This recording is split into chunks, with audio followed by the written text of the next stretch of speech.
Horde.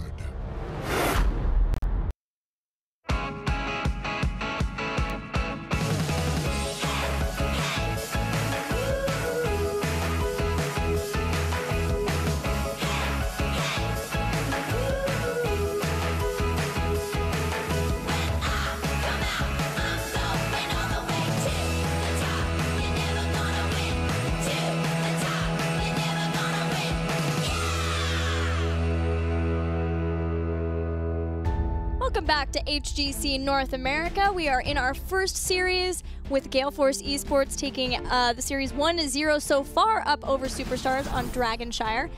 Next, we'll be moving into the next battleground. Superstars generally picks first pick, so where do you think Gale Force eSports would choose to make the next fight? I mean, I feel like a lot of the teams in North America have new priority now. My first thought would just be avoid any cheese, avoid any major risks. Normally for me, that's like maps like Battlefield of Eternity, but again, with that falling out of favor in North America, maybe that's be like avoid at all costs, or it could be, you know, go back to the comfort. I think that's a good possibility because Gale Force eSports is one of the few teams who has started to prioritize Battlefield even more than they were at least initially. So we're ready to see what that battleground will be. It looks like, yes, Superstars did pick first pick. So Gale Force eSports is taking us to BRAXIS Holdout, a battleground in the past that has potentially made for some cheese. It has. And, from Superstars. And, you know, Gale Force, they aren't messing around with it either. They've got the Zag backup pocket strategy. They showed it. So it's just kind of like, do we see respect to that? You know, do we instead see, you know, maybe Faye try and take it away? Or does Gale Force not even look at it and said, you know, it was a double global strategy. We ran it one time. It's just when it works, we aren't too worried about it. The amount of resources after coming out with a dominant and innovative strategy like that, and how many resources you see the next team deny it or even like give credit to it shows how little respect it sees in like kind of scrims behind the scenes usually. Last time on BRAXIS Holdout for Superstars, they focused on getting a good 4-man with Tas Vala, but suffered a lot in the 1-man, the solo lane, ending up having to get Chen to go up against, I believe it was Dahaka for Team Freedom, who, by the way, you know, Team Freedom, we talk a lot about their drafting and things that they could improve on, you know, picking some different comfort picks, but I always feel like BRAXIS Holdout is a good one for them. They have a good idea of when to focus solo and when to focus the 4-man. So we'll see if maybe Superstars takes a page out of their book, out of Team Freedom's book, as they go into this game versus Gale Force. Yeah, the priority of solo has dropped significantly here in Part 2 of HGC, and I agree. I do like Where Freedom. I think that we should see more of that, but I don't know if this is the map to do it on. Historically, North America has been absurdly comfortable with just going, you pick your 4, and we'll pick our 4, and then you pick your 1, and we'll pick our 1, and then we'll just go head-to-head. Nobody ever just went with, like, what if we lane swap so that the matchup doesn't matter at all, like we had seen in other parts of the world. Gale Force, last time they played on this map, they did it in a 2-3 with a double global. Even Team Dignitas has shown with focus on the double global on BRAXIS recently to then isolate, make a rotation. So if it's working out, keep up the pressure. And if it's not, then look to split pressure with the global down below. And then you rotate out for ganks. Like one global comes down, you 5 versus 4. If it doesn't work out, the other global holds its own in the lane. And you just cycle that all game until you get an advantage. Yeah, that unwillingness to maybe try to make those rotations is why we hear so much when we talk to the pros on NAT. It's just like, well, whoever wins the draft is guaranteed going to win the game. Yeah, and so now it puts it in a position to where Gale Force has moved away from that, at least, again, the last time they played this map, which, by the way, their picks right now are leaning directly towards that same strategy, which is with the Murden to anchor, with the Falstead, and then you get a Zagara later on. It doesn't even have to be played with the Zagara. It can go in any other direction, but Gale Force stopped going, well, there's your 4, here's ours, who can win? And started going, what is the actual, when are we winning this matchup, and when are we going to lose it? And if that keeps happening, teams like Freedom and their priority will fall off because it's no longer about the winning one. It's more about having the better team fight and better sieging in the downtime and in that weird limbo that it can exist. And people like Dahaka fall off in that area really heavily. Well, Falstead doesn't, but Dahaka does. Surely this will be Vala. Oh, Lunara instead of Vala. So Zarya, Arya, Lunara, Superstars again focusing their first 3 picks on the bottom lane or the solo lane. Yeah, it's just have the 1-4 split And Ariel, Lunara, and Zarya all work great there. Anytime you can get Zarya, or any of the shielders, plus Ariel, plus somebody who can do a lot of damage. Typically it's Vala, but as you suggested, but we're going to see Superstars move into the Lunara over top of that. I feel like that's going to hurt him. Don't get me wrong, I think Lunara is awesome here, but that should only be after the second ban phase if they banned out one of your other batteries, and you know that Vala, Gul'dan, and Lunara are all up, so why prioritize it that highly? They're going to have to justify that here in this game. At this point, Gale Force eSports banned Zeratul, but they were playing against Teammate too. So how much of that was banning Glaurung Zeratul, and how much of it was banning Zeratul versus the strat, if they want to run into the same strategy that they did versus Teammate? I think it makes a lot of sense to rid of the Zeratul just in general, because that composition's weak against hard initiation. You can just force the 5 versus 4, or you can force them to at least move their globals. You can do a lot with the Zeratul, and I think it's a soft response to the fall set too. It wouldn't work great in Superstars draft so far, and even they're going to ban. So not going to ban out the Zagara, even though it is an option here. Dahaka is still a thing too, so we'll see which one of those Gale Force wants to move into. But yeah, the Zeratul, I feel like is really going to hurt Superstars, that ban. Malfurion's still up for Gale Force eSports to support, as is Lucio, which was the favored pick. What else do they get besides that? Visit Dahaka time? Otherwise, it was Chromie and they left Zag to the end. Does this work a second time? I think so. I think it is. It's not a one-time strategy. I think there are other people who can do Zagara's role better than she was doing it in that game. But the double global strategy of BRAXIS, I think, will stick around for a very long while. So they're going to still go with the Zag over having the Dahaka pick up. But yeah, so why... It ignores laning so much. Like, for instance, in your own Hero League games, every game you play, the eye exists and everybody goes, we have to go fight our opponents here because this is what everybody else is doing. But a lot of the times, nobody sits there and goes, what if we didn't? What if we win the level 1, right? Like, what if we don't do that? What do we do when we don't win the level 1, right? The prime example of, like, when this question started to have to be answered was the Tyrande meta. When Tyrande was first pick, first ban across the world, and if you lost your level 1 100% into those comps. So you just never fought them. This is the exact same situation on BRAXIS Holdout, as we know the 1-4, so why, when you know you lose the 1 or you lose the 4, would you ever keep committing to it? You don't. You just start neglecting it and moving way towards like a, well, we can commit more people top, you can win bottom, we're going to win top. Unless you have like a Sylve hammer crazy strategy, it doesn't work out that well. The Sylve is going to make up for a bit. Damage is going to lack on the side of Superstars. And an insane amount of global control. But the Sylvanas is a nice, soft response to that double global. Again, because whenever they're going to push up on top, they won't be pushing hard. They'll just be outnumbering the top lane. But when you have the Sylvanas, now instead of rotating, so after the first 2 forts fall, you just keep committing. Because you literally are disabling all the shots on the keep. You make the Gale Force respect your 4-man. So this is the exact same composition that Gale Force eSports played versus Teammate on BRAXIS Holdout. Even getting the Chromie, the only difference is Chromie and Zagara's priority were swapped before, but maybe fearing that, you know, Superstars was going to just try to take the Zagara away. That might have been the possibility. Or even like, well, there's no hiding it. It's the same draft. We might as well just get the thing that we know that we need, which is the Zagara. And then if we have to, we can, you know, switch out maybe the Chromie if we have to. I think this really is a nice response from Superstars. They expected this draft to come out, you know, after watching Gale Force, and then the fact that it is legitimately all same 5 heroes, there was nothing surprising. So they've come up with their answer for it. I do think the Lunara is going to hurt them quite a bit as the game moves on. I would rather see a Gul'dan or a Vala, more importantly than all the rest. But the Sylve is a nice answer to what they're going to see out of Gale Force. Gale Force still has the option to commit to the 1-4, slowly lose it now, and then use the global exchange to be able to get a man advantage in ganks and play the BRAXIS Holdout that way. But it's not nearly as dominant of this draft into the opponents as we saw versus Teammate, because Teammate just didn't have the tools to answer. Sylve really removes a lot of those weird questions in global strategies and just goes, no. Before you global top and start pushing a 4, I'm just going to take your keep. Like, you need to look at me rather than the other way around. Sylve is very good at that. Probably the best thing about her. So you'd rather see, instead of, if there's a 2-man top again, instead of Sylvanas and Dahaka up there, keep Sylv bottom and just push really hard? Or would you like to see you're going to expect Zach Falstad to pressure 2v1 on top. Yeah. Ignore them. You win your 4-man all day. You lose the top, that's fine, and it's going to happen. You both lose the fort. You should win your fort faster, but you should lose both forts. When that happens, while they're still working on the fort, you're on the keep.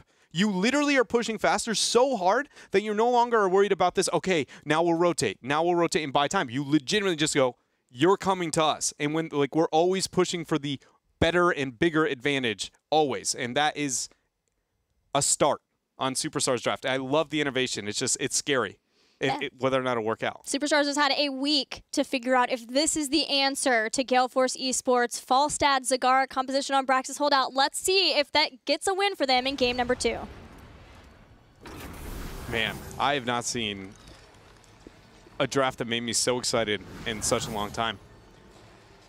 But the question is, does it work into what we've seen already from Gale Force eSports here with their clever an annoying play on BRAXIS holdout here. They have the tools. So like the first thing when looking at the, following the norm is 1 goes top, the 4 go bottom. Gale Force expects that, so they're going to set their 2 top and they're going to set their 3 bottom. If you're Superstars, why not 4-man top out the gates, wait for the minions to spawn, then 4-man and just risk your opponents because they only have 1 global up there. Then you suddenly, again, small seconds where you can take advantage of your siege potential over your opponents, which was what exactly Superstars is going to do. But they're doing it with a 5-man and before the minions, so Gale Force gets a proper response, and that is all they're going to see out of this advantage. As well as Sray playing the Sylvanas, who is in trouble now, moving in, going to be the first takedown. Superstars would love to be able to tie that up, but Equinox can dwarf toss out all day to get away, wearing a lot of the damage from that early skirmish. Sray playing Sylvanas. Yeah, never have I ever even close to heard that sentence being said, period. Well, what it is Hosty is normally the Zarya player. Yeah, Goku is normally the Dahaka, so it just happened to be that Sray had to be the switch, but has this been practiced? Yeah, I was going to say, well, that is true. When looking at their comfort, Sray on, or Hosty is always the Zarya, when they can, and we do have Goku on the Dahaka. But does that make Sray your Sylvanas player is the real question. Yeah. They say yes, but I can't help but feel like I would much rather see Hosty, for instance, swap that role. But obviously they disagree. They think this will benefit their team the most. As we expected, the 2 versus 1 is happening. Dahaka is losing the 2 versus 1. Gale Force is just going to poke away. This is what their comp was built to do. This is why I would have liked to see the Gul'dan over having just the Lunara as the battery, because it's not going to allow Iacona to get as much AoE healing as they would hope, and they're actually losing the 4 now. Yeah, because that Chromie damage has been incredible. Fan has been hitting his skill shots. He already has Bronze Talons too, so even when his skill shot doesn't hit, he can step up and get that extra damage from his auto attacks. Superstars are going to have to be forced to rotate down. This is okay, so this is a risk, but it's smarter than what they could have done if they kept down the same path. So Superstars either has to not lose a fort, because that's when Zagara comes online, both of the forts more importantly, and then keep control on one half the map, or they need to just siege up through the keep. They started losing on the race, so they instead go, okay, we aren't going to lose the whole fort. We're instead going to try and match on bottom and then keep this pressure down here. Now they're going to lose their front wall on top, but Superstars should be able to match a front wall once again on bottom, thanks to the passive of Sylv. Nice plays from Equinox to use his full health advantage as long as he could to stay on the point. He was also Detainment Strike on that point, but he stayed alive, Dwarf Toss out, and got 36% of the beacon progress for his team. So Gale Force also have that going for them, in addition to constantly sieging now up in the top lane once again versus Dahaka with that Falstad Zagara. Yeah, we see the entire time Equinox is doing his best to kind of be a nuisance on some of those shrines, as he's just kind of patiently waiting up there, looking to be able to reveal anyone for a combo coming up from Fan there. Good poke. It's going to land here in this rotation. As we see Sray on that Sylvanas, still awkward to say, back out. He took Mercenary Queen too, so now we see the full siege ready with the pickup of those Hellbats. Man, we see Faye, though, struggling to stay alive. She's just not got the damage output or the wave clear that the Gul'dan would have had to make this siege up on bottom that much more threatening. So they're only matching the lane displacement of Gale Force, and that's not a good sign. You want to be winning it when you have a Sylph, and you drafted her for that purpose, for the early game pressure. Man, Equinox has been being such a problem for Superstars that he keeps walking back on the beacon, and that just buys time. Dahaka, you don't see him doing that at all on the top beacon, and so Superstars have to move back, push him away. That buys time to push the lane back out for a little bit longer. It's all a waiting game, a time game, trying to get ahead, and Gale Force eSports are continuing to win that game. So now Gale Force is going to get the first fort. Superstars, again, yet to get that on the bottom half of the map here, as Faye is backing up to be able to aid over the control here, so they're going to go even on forts. What you don't do is trade even on forts again for Superstars. This is the exact situation I was talking about. Losing to Haka is really going to hurt there too. Good flank by Equinox, but rather than backing out and responding, you then send your entire 4-man to push the keep front wall. Because again, you will not win if you rotate and give up both forts. 10 comes online. Zagara actually has room to play with her global, and she becomes a different hero. It's the only map, really, where that kind of works for Zagara because the distance between the forts and the keeps. In just a few seconds, we'll see what the heroic ability choice for Chromie is. Temporal Loop is a possibility with Ariel as the support for Superstars. Superstars are trying to find an opening. They've gone top, they've taken that beacon. They want to get mercenary camps again. They want to use this mercenary queen that Sylvanas has to try to take out the other fort. This is just, I'm trying to, the level 10 time bomb is about to tick for against Superstars with Zagara picking up 10.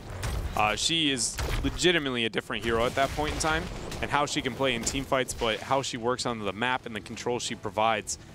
And Superstars sacrificed their team fight for their laning presence by picking Sylvanas, and they lost it. So I'm really scared right now for Superstars in this game. When that comes online, I just feel like there's very little way, even having one of the most dominant team fights in the game, that they can match into this double global pressure. Well, let's see what Superstars can do with this push they do have. Again, they constantly have to keep backing onto the beacons because of the excellent play from Gale Force as Equinox Dwarf tosses out. Siege on the bottom, Siege up here in the top, along with the Mercs. Sray's trying to bring it down. Faye gets low, dodges the Sandblast, but not the auto. Lunara gets taken out. B-steps dropped here by Fan, casually, as they're getting kills, closing out on the 10. Gale Force here continuing the relentless pressure of Mike Udall and Crowan with the Falstad Zagara up on bot. 10 has come online, and now without a global level down, this is going to be Gale Force looking to get a 100-0 Zerg rush, especially after Icona drops. Gust as well, man. They just salt to the wound. Gust right into the nice warm desert of Slowing Sands. Was the demise of Hosty, Equinox, and friends make a fast rotation to the boss to try to time out with the beacons too. Oh, this is huge. If they can get the Crow in, which they did, it might pull them off the boss. It forced a poor ult as well. Oh man, Superstars got everything they could ask for in that small window. Things are still hurting, and they're still very much against them, but not picking up Crow in there would have led to a free boss and a lot worse structure damage in the upcoming minutes. So remember too that Sylvanas defends versus the Zergs very well, especially with Barbed Shot. Splintered Spear will help out with that too from Lunara. They're just going to try to burn this down and limit the damage they take on these keep structures as much as they can. Avoiding Slowing Sands to avoid Fan's skill shots too. The skill shots of doom at this point. They're got enough damage onto the Zerg Rush that they are going to be able to push them away. Sray there on the defensive. That is one thing that Sylvanas is pretty good at. She's good at both offensive and defensive play on this map, thanks to her level 4. If anybody is looking to siege up, it's very likely she can just get multiple daggers out, spread all the poison. And Thornwood Vine too to help. But now they have zero, not zero, but very limited burst. Wailing Arrow has to be not a utility spell, it has to be the killer. Now that they moved in a Thornwood Vine. Sylv has slow AoE dots, Lunara has slow AoE dots, so who has the burst to actually finish off a kill, and it's really going to be up to the Wailing Arrow. That is not typically optimal when you have Sylvanas. You want her as a, she can help kill the target, but she isn't the final burst, right? She hits the target and then CCs anybody else on the back line. Hosty got zoned out there by the slowing sands. And the rest of the team kind of just accepted his poor positioning, said, you are the sacrifice. We will see you later. Superstars trying to find an answer, trying to find an opening, but they got pretty far behind in the first beacon phase. They're down a level, they're down a fort. Top fort is low, at least for Gale Force. Look at him, just so much spread AoE clear. The pressure on the bottom, Dahaka is going to look to match, but keep in mind we always have, again, as the next Shrine phase actually spawns is where then you'll see the split of the double globals to apply pressure. Right now, there's no reason to put them together because you're just risking losing more than one life. As we see Chrome playing very, very safe, not seeing the Dahaka for some time. Hey, Dread, if Fan takes bye-bye twice, does that mean that Trick has to get double gear? I think so. Oh no, Hosty, no! Expulsion Zone's there, so was Aegis, but it was way too late. He took so much damage on the retreat. Things are going from bad to worse for your Superstars. 7 kills to 1. Full level lead as the beacons get ready to activate for phase 2. And this is where it comes back online. They can bank on a couple of things to be true.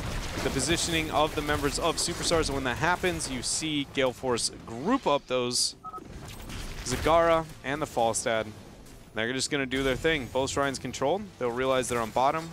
Most likely send some split pressure to be able to match the Dahaka because, again, the strategy is based on just crippling Dahaka as a solo, but they're looking to force here without Chromie. This is all we're going to see Superstars get. Wailing Arrow is already used, so no execution left. There's the Gust.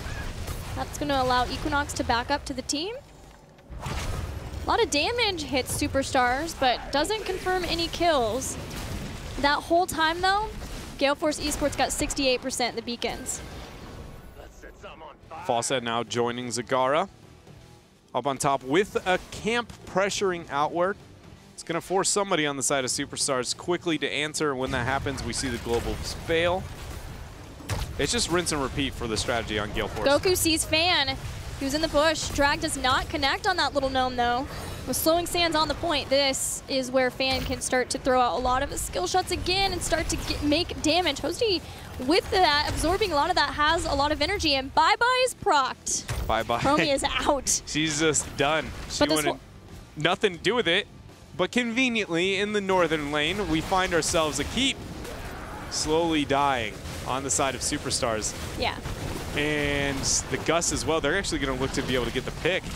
He doesn't have an ult, so that will cost him his life. Even worse now for Superstars. They did try and do what I was talking about with the Sylvanas, you know, not worrying about the double global, say, hey, screw you, you answer to us, but losing a member and then letting this happen is not how that works out. Basic Math says you're going to be down a man in this team fight, and they see that right now as they are going to try and retreat. Equinox gets the first Stormbolt. Stray, Haunting Waves out. So only one member going to be lost, but this is 100 Zerg Rush. Oh no, the Zerg caught Stray too, and he got hit by Dragon's Breath. There's going to be one Haunting Wave. He did not take the second. He instead took Life Drain, and that won't be enough to keep him alive. 2 kills at the start of this Zerg Rush phase. Yeah, and this could be game here. Just with the lack of tools on the side of Superstars here in their draft, especially if this gets a pick. Oh, Faye! Akaface goes in to try and confirm the kill, and it costs him his life. The Detainment Strike rebuttal here from Iacona. 16-13, Superstars firing back once again. They have lost both keeps, but so far not the game. They're looking for the kill. Goku is chasing down Chromie once again. Bye-bye starts, but it doesn't go away. Thanks to Expulsion Zone, at least Superstars get 1 kill. They ended up getting a few, and that was really what they needed. But look, it's Ray still solo clearing as it's ripping through the shielding. Hello, I think this is a perfect picture of, you know, just reminding you at home that those Superstars did get 2 kills here. It is not over. As Ray is forced back into his space, Zagara is still getting catapult pressure on top, so Faye is still looking to clear that out here, which means they don't have the disabler that they were looking for when it comes to this keep that they're trying to force.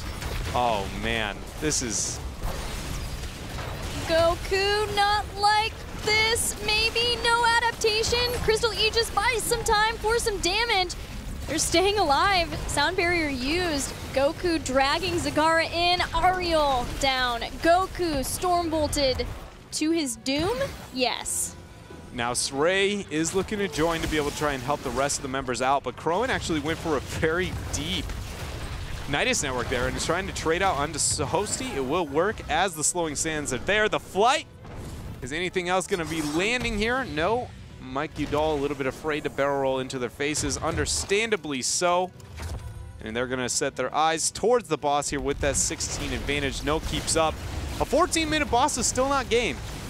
Even with an open core like this, it's like your core is going to be minimum 50 to 30%, anywhere in that. The rest, but it doesn't mean that it's game over. You can very easily move past this and try and force that fight, get a couple of picks. Yeah, I was wondering if maybe they were just going to use it to buy time so they could have the next beacon phase. Yeah. But they are getting the mercenary camps here at the top left to push along with that. Superstars are trying to get these waves pushed out, so this lane, it has as much time as they need to get 16 too, which Dahaka is trying to get for them in bottom. It's all going to be on if Superstars can get the 16, then move past the boss and force the fight beyond it. It's 16 will be online, so now it's all about execution. Watch where Dahaka can brush talk behind. Equinox slowing down Faye. They have to go in. They're letting it get on the core already. And Faye takes so much damage too. I don't think they're going to be able to even try and force it the way they want. Trap's going to be hit by Goku. Fan just poking around here. Wailing arrows used after dropping the beat. Sound barrier has been used. Goku spent a lot of time getting Fan away from the fight, but this whole time, Gale Force eSports are wailing away on the core. It's now at 30% and falling. Can Superstars hold here? Mike's being chased away. He doesn't have Gus. He gets brought down, but it does not matter. 0% on the core, and Gale Force eSports gets up 2-0 in this series. You know, Superstars, once again, they knew what they were getting into in that draft. You could tell that they've seen it before. We saw it in week number 1, thinking they had the answer there with the Sylvanas, but in fact, it was not enough here. This double global pressure strategy from Gale Force eSports still going to be undefeated. That puts them up 2 games over Superstars. We expected Gale Force eSports to win the series, but it was how dominant they could be. Obviously, Superstars had time to prepare strategies versus that one. It just wasn't enough. So now Superstars have to decide, what is it that we have to do to start getting some games on the board? Yeah, you know, and they've got to find those answers because it is not looking good for them compared to every other team from part 1 to part 2. Theirs was the second most, I would say, meh. You know, they didn't really take a huge step back, which, you know, is always awesome, but it wasn't some leaps forward like some of the other teams have here. Gale Force being one and really kind of showing. Yeah, you know, I talked to Sray, and he said of the 2, Tempo Storm looks scarier too. So I think they were really hoping that they could, if not win this series, because they do have a lot of respect for Gale Force eSports, at least get some games on the board before they went down to them. But it's not over yet for Superstars. They still have one more chance. We're headed to a break. We'll see if they can take that chance to bring things back in game number 3. Sombra, it's on you now. I'm all over it.